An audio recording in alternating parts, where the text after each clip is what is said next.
Vice President Kamala Harris's run for the Oval Office is historic for multiple reasons, including her attempt to shatter the highest glass ceiling in politics for women.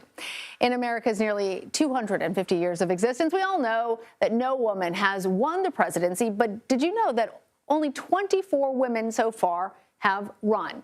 Now, the first was Victoria Woodhull. She ran in 1872, nearly 50 years before women even had the right to vote. While there's no record that any of the white male electorate actually cast a ballot for her, she did bring awareness to her platform of suffrage for women and Black Americans. But then it was almost 100 years until the next leap forward towards gender equality, and that was in 1964 by Republican Senator Margaret Chase Smith of Maine. She had already won her place in the history books for being the first woman elected to both chambers of Congress and for standing up to Senator Joseph McCarthy.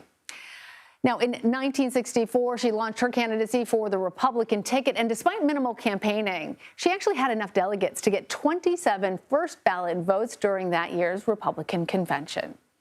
And then in 1972, another historic first, two women running for a major party's Democratic nomination, Representative Shirley Chisholm and Patsy Mink. Both women had broken barriers before their historic runs for president. Chisholm was the first Black woman elected to Congress. Mink was the first Asian American woman elected to Congress. Mink dropped out during the primaries, but Chisholm, she stayed on until the convention, and she was also the first Black candidate for a major party's nomination, by the way. She ultimately came in fourth for delegates out of 15 candidates.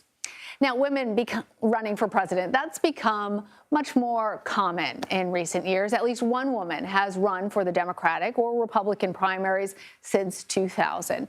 But it wasn't until 2016 when the first woman actually won a major party's political nomination. That was, of course, former Secretary of State Hillary Clinton.